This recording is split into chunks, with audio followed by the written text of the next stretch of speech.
Only one player in NBA history has ever finished a season shooting 50% from the field, 50% from three, and 100% from the free throw line. Not Curry, not KD, not Bird, Tony Snell. And here's the wild part. Tony Snell is autistic. So how did a player who is famous for his 0 points, 0 assists, 0 rebounds game, and one of the quietest, most overlooked players in the league pull off something no superstar ever has? To understand that, we have to rewind the tape. Growing up, Tony Snell didn't know he was autistic, but he knew he was different. In the classroom, he stayed quiet. On the court, he often stood alone. Eye contact didn't come easy. Small talk felt like noise, but basketball, that made sense. The ball had rhythm, the court had structure, the game had rules he could rely on. At Martin Luther King High School in Riverside, California, Snell played alongside future NBA Finals MVP Kawhi Leonard. Together, they led the team to a 30-3 record and a number 7 national ranking. Tony wasn't flashy. He wasn't posterizing anyone or going viral on Ball's life, but he was reliable. 14 points, 7 rebounds, 5 assists, 4 blocks every night, like clockwork. In 2009, Snell transferred to Westwind Prep in Phoenix, teaming up with Jamal Franklin, another future NBA player. That's when his numbers exploded. 19.5 points, 10 rebounds, 8.8 assists, 2.7 steals, 1.8 blocks. Scouts started noticing. Not because he was loud, but because he was laser-focused, ultra-efficient, and unshakably composed. Next stop, University of New Mexico. The New Mexico Lobos loved his size, his smooth shooting, and how quietly confident he played. He stood at 6'7" with long arms, giving him the versatility to defend, pass, and shoot over defenders with ease. But more than anything, he was a natural scorer who never forced things. He let the game come to him. As a freshman, Tony mostly came off the bench. But by his sophomore year, he had worked his way into the starting lineup and started making real noise. He averaged over 10 points per game, knocked down three-pointers with ease, and played smart, controlled basketball on both ends of the floor. By his junior season, Snell had fully arrived. He became one of the leaders of the team, averaging 12.5 points while shooting over 38% from three and playing lockdown defense. He helped New Mexico reach the Mountain West Conference Championship, where he dropped 21 points and won tournament MVP. He didn't yell, he didn't flex, he just hit shot after shot and quietly walked back on defense. Classic Tony. After that season, he declared for the 2013 NBA Draft. However, some people questioned if he was ready. He wasn't a top 10 hype machine. He didn't come in with viral dunks or jaw-dropping mixtapes. What he brought was something rare, a 6'7" wing with elite length, a smooth jumper, a high IQ, and the ability to guard multiple positions. Coaches loved that. Teams saw a guy who could space the floor, defend quietly, and never demand the ball, but always deliver when he got it. So, with the 20th overall pick, the Chicago Bulls selected Tony Snell, a franchise known for defense, hard-nosed basketball, and smart players, and Tony seemed like the perfect fit. Some fans were confused by the pick. They expected a bigger name, but the Bulls front office had done their homework. They knew he wasn't going to be a superstar. He wasn't drafted to be one. He was drafted to be solid, dependable, and consistent. At least, that was the hope. Head coach Tom Thibodeau didn't hand out minutes easily, especially not to rookies. But Tony earned his playing time the same way he always had, through quiet consistency and tough defense. His rookie year wasn't flashy, but it showed promise. Snell played in 77 games, started 12 of them, and proved he could hold his own. He knocked down threes, played within the offense, and never tried to do too much. You could tell he understood his role. But on February 10th, 2015, in his second season, Tony had a breakout performance, dropping a career-high 24 points on 9 of 11 shooting, including threes. Still, his role with the Bulls remained a bit inconsistent. Some nights, he was starting. Other nights, he barely played. By the end of his third season, it was clear Snell was a solid rotation piece. But with the Bulls heading in a new direction, they made a move. Tony Snell had been traded to the Milwaukee Bucks. When the trade happened, it barely made a ripple. No breaking news banner, no Twitter meltdown, just a quiet deal swapping Tony Snell and Michael Carter-Williams, two players with something to prove, caught in the middle of a roster shakeup. But sometimes the best things in basketball don't make noise. And for Tony Snell, this move would change everything. From the moment he arrived in Milwaukee, the vibe was different. There was stability, there was purpose, and most importantly, there was trust. The Bucks weren't looking for a star. They already had one growing into his powers in Giannis Antetokounmpo. What they needed was someone who could fit, someone who could plug in without disrupting the system, someone smart, someone steady. That was Snell. He was thrown right into the starting lineup and never looked back. In his first season with the Bucks, he started 80 out of 82 games, played over 29 minutes a night, and gave the team exactly what they needed: reliable three-point shooting, hard-nosed defense, and zero drama. He wasn't hunting shots or chasing clout. He knew his role, played it perfectly, and made the players around him better. That became wildly clear in a game against the Pistons, where Snell had 0 points, 0 rebounds, 0 assists, and 0 blocks and steals, all while playing 28 minutes. I mean, he was practically just doing cardio and locking guys up out there. Snell finished the 2016-17 season averaging 8.5 points per game, shooting over 45% from the field and a deadly 40.6% from beyond the arc. Defensively, he was everywhere, guarding shooting guards, wings, even small ball forwards.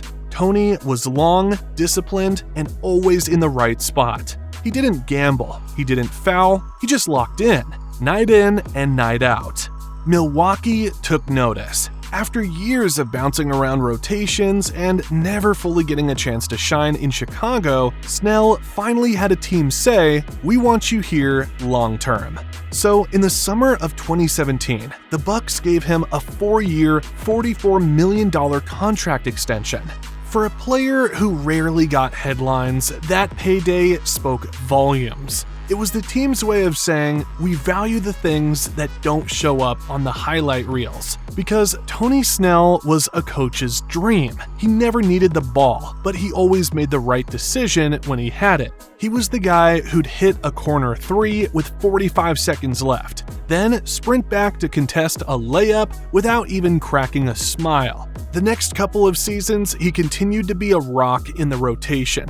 He shot 39.7% from three in 2017-18 and held his own guarding some of the best scorers in the league. His minutes dipped slightly as Milwaukee brought in more wing depth, but his approach never changed. Whether he played 30 minutes or 13, Tony Snell stayed ready, stayed efficient, stayed unbothered. And in a league that often rewards flash over fundamentals, that made him stand out, even in silence. But by 2019, the Bucks were shifting into a new phase, reshaping the roster around Giannis with shooters and athletes to make a real title push. So Snell, now one of the older pieces in the rotation, found himself being traded once again. But his time in Milwaukee was far from forgettable. It was the stretch where Tony Snell stopped being just another 3-and-D guy and became one of the most quietly effective role players in the NBA. It's where he proved that you don't need a signature shoe, a viral moment, or a loud personality to matter. All you need is work ethic, consistency, and the ability to do things that win games, even if no one's watching. And now it was time for him to take his talents to Detroit. Unlike in Milwaukee, the Pistons had no playoff expectations and no championship dreams. But here's the thing about Tony Snell. It didn't matter if he was on a contender or a lottery team. He played the same. Quiet, consistent, and efficient. Snell instantly became one of their most reliable players, not in terms of scoring explosions or highlight plays, but in the way coaches trust a steady hand. He played 59 games, started in just under half, and brought the same dependable formula. Space the floor, defend your man, don't make mistakes. Tony quietly shot 44.5% from 3, one of the best marks in the entire league that year. But maybe the most Tony Snell stat of all? He played 846 total minutes that season and had just 7 turnovers. For you math nerds out there, that's 1 turnover about every 121 minutes. That's not just efficient, it's almost unheard of. Tons of players turn the ball over 7 times a week. I mean, it's not even that uncommon for people to have 7 turnovers in a single game. But Snell, he just played winning basketball, even on a team that wasn't winning many games. And while Detroit cycled through young prospects and shifting lineups, Tony became the steady veteran presence. The kind of guy who led by example. No complaining, no cutting corners, just doing his job. And after a solid year in Detroit, Tony Snell was on the move again. This time, it was a trade to the Atlanta Hawks in November 2020. The Pistons sent Snell and Kyrie Thomas to Atlanta in exchange for Dwayne Dedmon. Tony Snell didn't walk into Atlanta as a star, a starter, or even a core part of the rotation. This was Trae Young's team, surrounded by rising names like John Collins, DeAndre Hunter, and Bogdan Bogdanovic. Snell was brought in as depth, a veteran wing who could knock down corner threes and give them minutes when the roster was thin. But what he gave them was perfection. He didn't play huge minutes, just under 22 per game. He didn't take a lot of shots, only about 3.4 attempts a night. But what he did with those shots? That's where it gets crazy.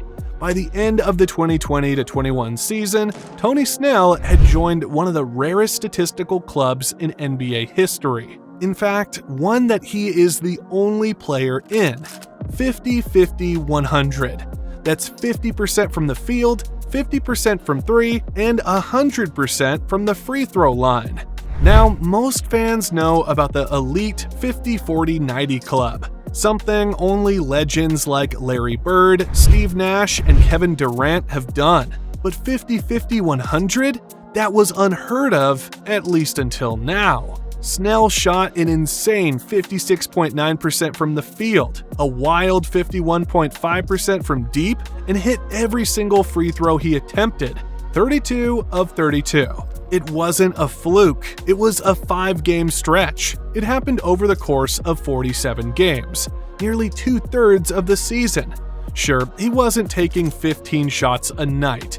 He wasn't living at the free throw line. But what he did is absolutely wild. Every shot Snell took felt like the right one. Every possession was a smart decision. He spaced the floor for Trae, he knocked down clutch threes, he defended multiple positions, he stayed out of foul trouble, and once again, he never turned the ball over.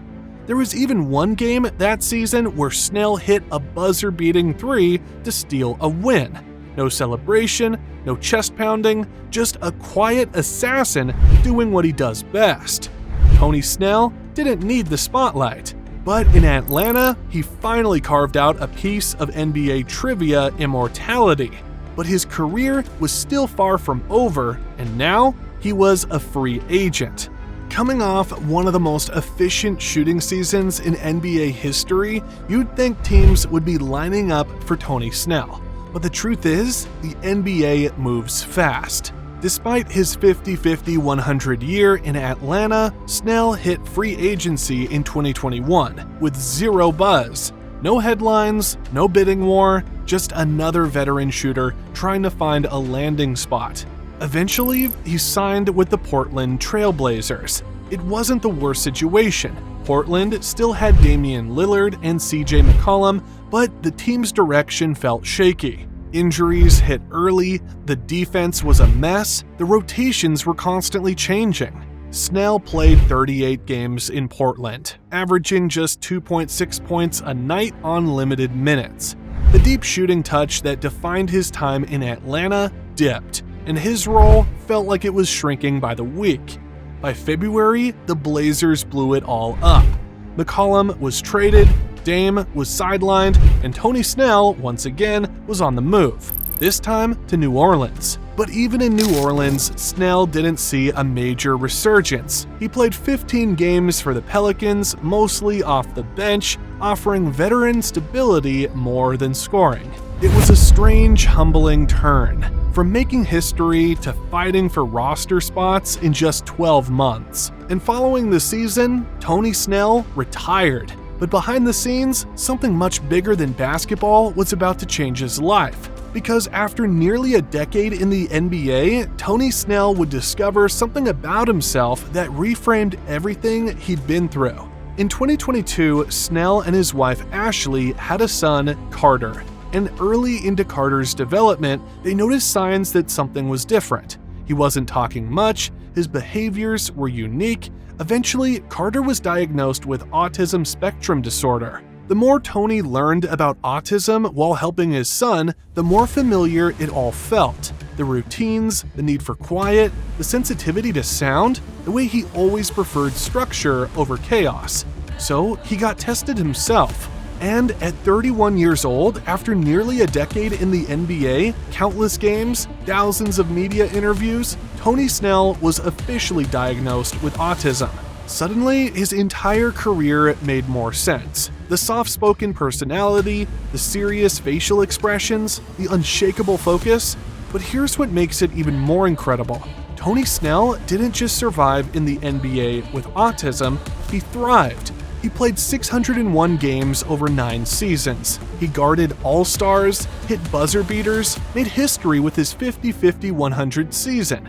And he did it all while masking a condition no one even knew he had. So while his basketball career might have ended quietly, his legacy is anything but. Because now, Tony Snell is using his platform to raise awareness, to be a voice for families like his, to show that autism doesn't define your limits. In fact, sometimes it's the very thing that makes you extraordinary. He may be done with the NBA, but Tony Snell's story?